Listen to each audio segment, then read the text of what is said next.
आपको उठक बैठक करनी पड़ रही है आपका, तो फिर आप बेल्ट ना लगाएं। प्रेगनेंसी में आपकी बॉडी और पेट इतना स्ट्रेच हो जाता है कि मसल वापस आके मिलते नहीं है। टमी टक मेजर सर्जरीज में आता है। सजदा करते हुए पेट पीछे जा रहा हो, बहुत फ्लैबी है जिस्म, ओबेसिटी है, यानी बीएमआई 40 से ज्यादा, ये मॉर्बिड ओबेसिटी में आता है। वो है वेजाइनल टाइटनिंग। पेशेंट्स या वो खवातीन जिनकी 3-4 नॉर्मल डिलीवरीज हो चुकी हैं, ज्यादातर ये उनमें मसले आते हैं। डिलीवरीज हो जाती हैं, बच्चे हो जाते हैं, तो हाइमन बिल्कुल खत्म हो जाता है। तो वो एक छोटी सी मेम्ब्रेन थी जो थोड़ी मजामत दे रही थी या रेजिस्टेंस दे रहा था। कौन सी एज ग्रुप की बच्चियां आती हैं जो शादी से पहले हाइमेनप्लास्टी करवाना चाहती हैं? इसमें 20s में भी हैं, इवन 30s में भी हैं। जैसे बेल्ट बांधने का हाँ, जो सही तरीका है, ये खवातीन को अगर आप गाइड कर दें कि कितने घंटे दिन में बांधनी है, किस तरीके से, खाने के वक्त को, ताकि क्योंकि बहुत सी चीजें फिर मेजर जानती नहीं है, फिर जब उनको सिम्टम्स आते हैं तो फिर वो उस चीज को बिल्कुल वो कहती है कि अब हम ये नहीं करेंगे। तो बेल्ट बांधने का जो सही तरीका है, बेल्ट बांधने के लिए खाने के दौरान बेल्ट ना बांधें। खाने के टाइम पे आप बेल्ट उतार दें। आप घर के काम कर रहे हैं, सुबह आप उठे 8 बजे, आपने बेल्ट लगाई, आप 2 घंटे लगे रहने दें, कुछ नहीं होगा। अगर आपको बहुत गर्मी का मौसम है, गर्मी लग रही है, उलझन हो रही है, ठीक है, आप 1 घंटा बेल्ट लगा के उतार दें। यानी 1 से 2 घंटे बहुत नॉर्मल है। फिर आपने आधे पौने घंटे का वक्फा ले लिया, या चलें आपने नमाज पढ़नी है, खाना खाना है, नहाना है, कोई ऐसा काम है, तो आप उसको रहने दें। यानी ऐसा काम जिसमें जिस्म बहुत इस्तेमाल हो रहा है, आपको उठक बैठक करनी पड़ रही है आपका, तो फिर आप बेल्ट ना लगाएं, क्योंकि फिर वो तंग करेगी आपको। ऐसा काम जिसमें आप चल रहे हैं, आप किचन में खड़े हुए हैं, खाना पका रहे हैं, तो ठीक है, आप ऐसे में बेल्ट लगा सकते हैं। तो आप सारा दिन थोड़ी देर के लिए बेल्ट लगाएं। बड़े वाले एब्डोमिनल बाइंडर्स भी मिलते हैं, आप अपने साइज का ले लें, और वो एटलीस्ट ये करेगा कि पेट को लटकने नहीं देगा। आहिस्ता आहिस्ता वो पीछे भी हो जाएगा। डॉक्टर साहब, पेट लटकने की जो वजह जिसका मैंने जिक्र किया कि प्रेगनेंसी में आपकी बॉडी और पेट इतना स्ट्रेच हो जाता है कि मसल वापस आके मिलते नहीं है, तो टमी टक एस्थेटिक इंडस्ट्री, इसके हवाले से मेरे कुछ सवालात भी हैं, मैं चाहूँगी कि उनको भी शामिल करूँ। तो जिसको मॉमी मेक ओवर भी कहा जाता है, बहुत सारी बॉलीवुड की जो खवातीन एक्ट्रेसेस हैं या हॉलीवुड में बहुत सारे लोग इस प्रोसीजर को करवा भी चुके हैं। हमारे यहाँ ये कितना सेफ है, इसका क्या नुक्स, क्योंकि टमी टक मेजर सर्जरीज में आता है, लेकिन हम किसी भी एस्थेटिक अपने डॉक्टर के पास जाएंगे या फिजिशियन के पास जाएंगे तो वो हमें शायद उसके जो प्रोज हैं वो तो बता देंगे, लेकिन जो कॉन्स हैं शायद उससे हमें आगाह नहीं किया जाएगा। सो एक तो मैं आपसे इसके बारे में जानना चाहती हूँ, प्लस ये जो मसल को वापस अटैच करना है या अपनी, क्या ये आसान है, ये वापस आ सकता है, या इसका वाहिद हल सर्जरी ही है? अच्छा सवाल किया आपने। बिल्कुल, टमी टक या लाइपोसक्शन हम उस सूरत में करते हैं जब बहुत ज्यादा मामलात खराबी की तरफ जा रहे हैं और आम एक्सरसाइज से इनका वापस आना मुश्किल हुआ होता है, तब हम करते हैं। तो अदरवाइज मैं आपको एक बात बताऊं, आप अगर घर पे बेड पे लेटे हुए हैं ना, आप लेटे लेटे थोड़ी सी लेग्स एलिवेट कर दें, यानी आप लेटे हुए, आपने थोड़ी सी लेग्स ऊपर की, थोड़ी देर यहाँ कर ली लेग्स, थोड़ी देर यहाँ कर ली, पेट वापस चला जाएगा। और ये काम रोज कर लें 10 मिनट। लेटे हुए थे, सिंपल, कुछ भी नहीं किया, आपने लेग्स एलिवेट कर ली, इसका डायरेक्ट आपके टमी पे असर पड़ रहा था।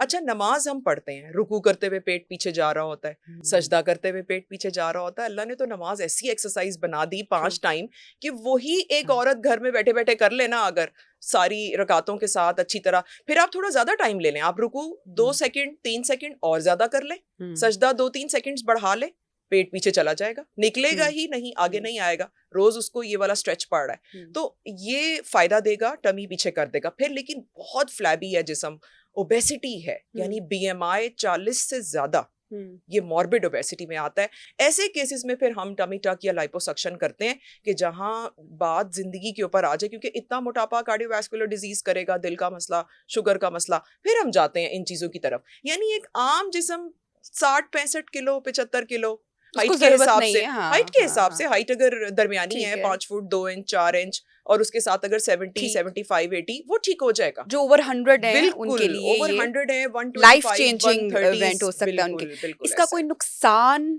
है इसका? नहीं, अदर देन कि थोड़ी सी पेनफुल रिकवरी है, उसके अलावा चलना फिरना मुश्किल हुआ होता है, थोड़ा सा घर के काम मुश्किल हो जाते हैं, लेकिन ऐसा जब भी कोई मेजर ड्रॉबैक नहीं है, करवा सकते हैं। एस्थेटिक प्रोसीजर्स बहुत चल रहे हैं आजकल, हो सकते हैं।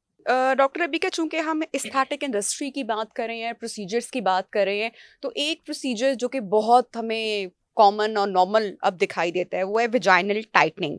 तो एस्थेटिक इंडस्ट्री जिस तरह से ग्रो कर रही है, इसका कोई नुकसान है यंग गर्ल्स और जो मैरिड खवातीन है, दोनों का 1 बाय 1 बताइएगा, या फिर आप समझती हैं कि ये सिर्फ पैसा कमाने का एक और जरिया है?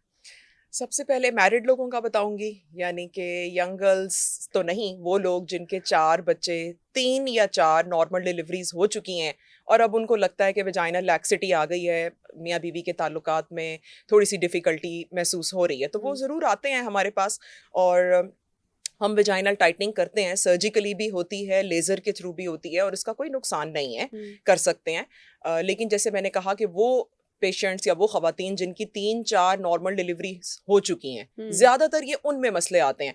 अगर बिल्कुल ही अभी एक दफ़ा चाइल्ड बर्थ का प्रोसेस हुआ और इतनी ज़्यादा लैक्सिटी आ गई, तो फिर हम कुछ टेस्ट करा के देख रहे होते हैं कि ऐसी क्या वजह है कि फेशिया या कोलेजन हमारा इतना ज़्यादा लूज़ हो गया या मसल्स लूज़ हो गए। तो एक तो उसका नुकसान नहीं है, हम बिल्कुल कर रहे हैं, वेजाइनल टाइटनिंग सर्जिकली भी हो रही है, लेज़र के थ्रू भी।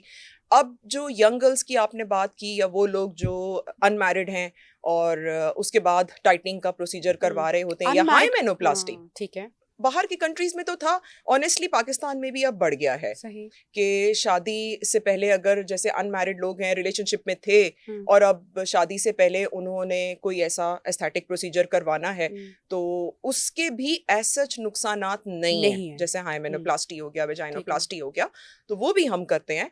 और कुछ वैसे हाइमेनोप्लास्टी को अगर थोड़ा सा अगर आप एक्सप्लेन कर दें। Hymen, because hymen is a membrane जो थोड़ा रेजिस्टेंस दे रही होती है शादीशुदा कपल्स में। जब फर्स्ट टाइम हाइमन रेजिस्टेंस दे रहा होता है, that is your wedding night, जो थोड़ा सा मज़ाहमत दे रहा होता है, तो हाइमन एक मेम्ब्रेन है जो मज़ाहमत दे रही है। अब जब डिलीवरीज हो जाती हैं, बच्चे हो जाते हैं, तो हाइमन बिल्कुल खत्म हो जाता है। तो वो एक छोटी सी मेम्ब्रेन थी जो थोड़ी मज़ाहमत दे रही थी या रेजिस्टेंस दे रहा था। जो खवातीन शादी से पहले रिलेशनशिप में रही हैं, एक हमारे यहाँ अभी भी आपको पता है, तो इसकी भी कोई प्रोसीजर इसका है? वो यही प्रोसीजर, वो यही प्रोसीजर जी, कि अगर जैसे रिलेशनशिप में थे और अब लोग आते हैं हमारे पास, बहुत कॉमनली आते हैं, और पहले तो बाहर के कंट्रीज में था, पाकिस्तान में इतना ओपनली नहीं था, लेकिन अब पाकिस्तान में है ये चीज। और क्योंकि मैं हॉस्पिटल्स का बता रही हूँ कि ये पेशेंट्स का डेटा है हमारे पास, तो अब वो चीज नुकसानदेह नहीं है, कहने का ये मतलब है। कि किस एज ग्रुप की बच्चियां में, स्पेशली अनमैरिड के क्या नंबर होगा, क्योंकि ये हमारे कल्चर और हमारा एक सोसाइटी को कुछ मामलात की तरफ भी एक इशारा करे। कौन सी एज ग्रुप की बच्चियां आती हैं जो शादी से पहले हाइमेनोप्लास्टी करवाना चाहती हैं? इसमें 20s में भी हैं, इवन 30s में भी हैं, और वो लोग भी हैं जो मैरिड थे लेकिन उनके समझें कि किसी वजह से मियाँ बीवी साथ नहीं रह रहे, वो वाला नंबर भी है। अब मैं हमेशा ये कहती हूँ कि ये हिसाब किताब हमारा काम नहीं है।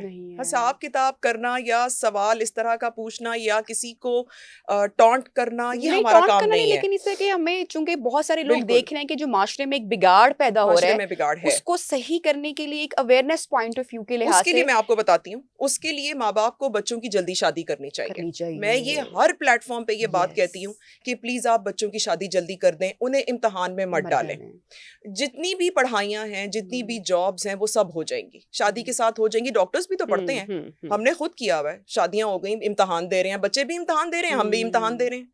तो हर जगह है ऐसा, कोई ऐसी बात नहीं कि जी हम करियर बना लेंगे, हम बहुत बड़े कोई इम्तिहानों में कर लेंगे कुछ, फिर हम जाके शादी करें। प्लीज पेरेंट्स को मैं गाइड करूंगी, बच्चे तो ना समझ जाएं, बच्चों को समझ मेरे ख्याल से वो कल्चर वैसे अब डॉक्टर साहिबा यहाँ पर आ रहा है, आना चाहिए, अब काफी हद तक। बिल्कुल आना चाहिए। टाइम से मैरिजेस, अर्ली तो नहीं मैं कहूंगी, ये टाइम से है,